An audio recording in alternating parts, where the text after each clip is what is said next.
Who were you listening to when you were writing Music for Cats album 1? You know, I hate to admit, I really don't listen to music. Not only do we have a dog, but we also have a cat. His name is Geoff, and if you're a cat person, then you know why they're the most loving animals in the world. But unfortunately, Geoff and Maxine don't get along.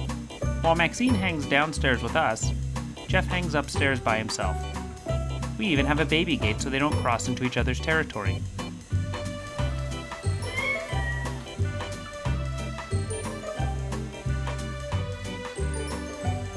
It's only when we put Maxine to bed in her crate that Jeffrey finally wanders downstairs to enjoy his freedoms.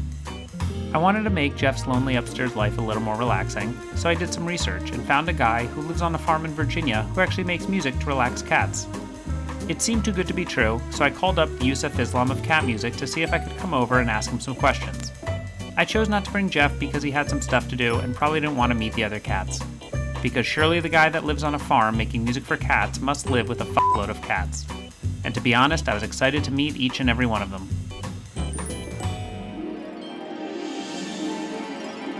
I arrived at the musical cat farm and quickly realized those things in the distance weren't cats, so off I went searching for the horde of cats I assumed would be here.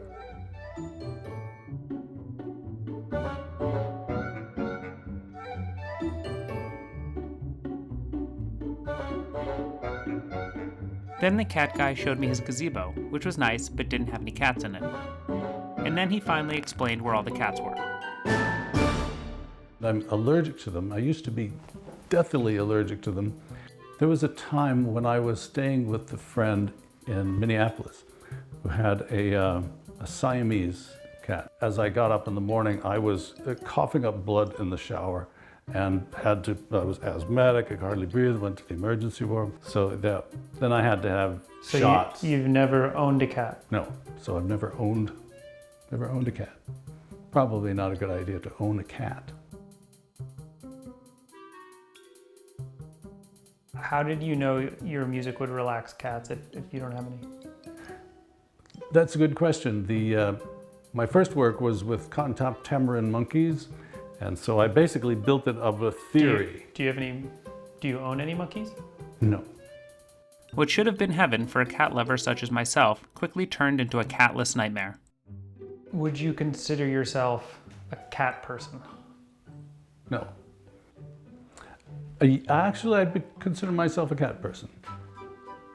But having come at it from a very different angle than most cat people, who start with just because you don't have any cats.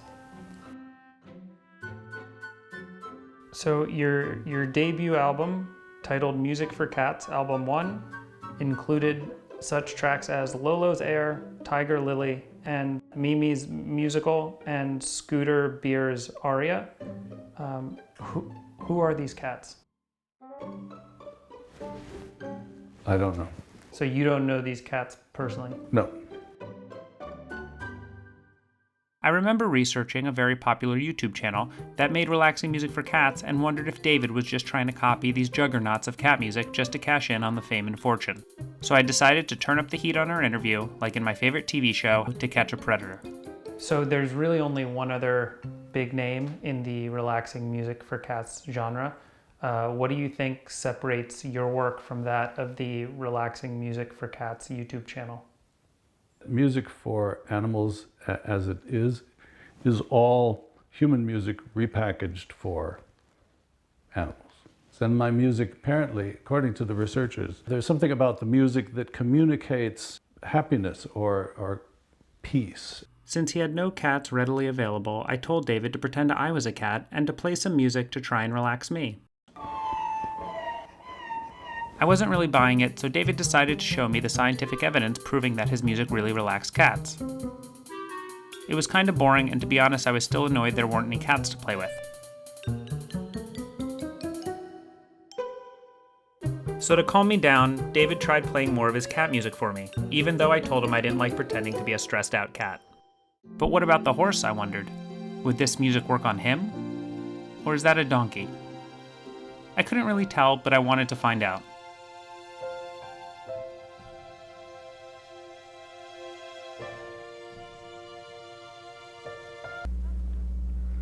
This is Jedi, the little donkey. That's just a companion animal because when the two bigger horses left, Tank was calling out for them. So we brought in our neighbor's donkey to keep him company. I could tell the horse didn't like the donkey, which was great, because a friendless horse was a perfect subject to see if David's music really could relax lonely animals.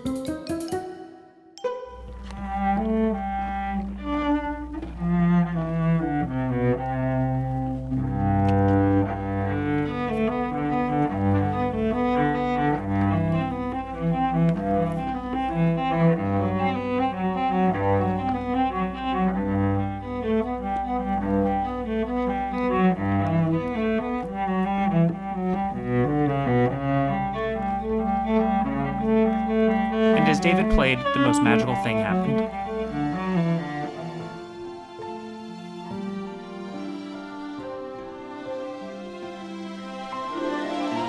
The horse finally accepted the smaller horse as his friend, which meant there was only one way to find out if David's music really could relax cats.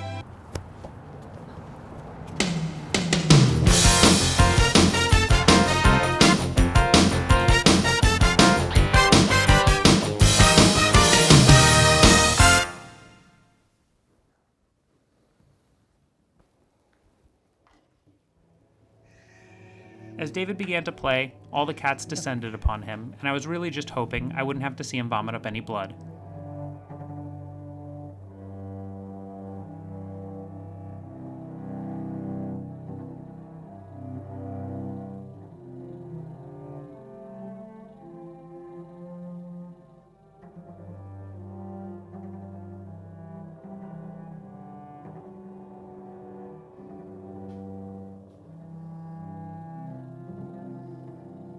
We were all relaxed by David's music, and I was finally convinced to give it a try on Geoff.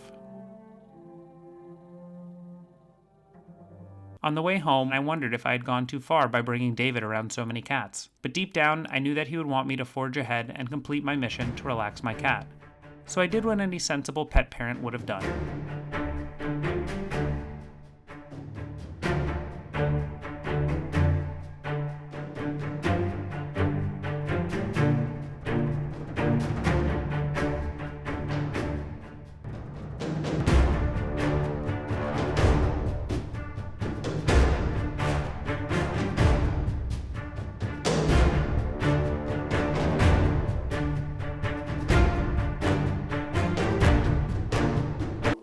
As we both fell asleep listening to Relaxing Music for Cats, Album 1, I knew I had finally given Geoff the relaxing evening he so desperately needed. And when I woke up the next morning, I found him sleeping with my wife. Thanks for watching.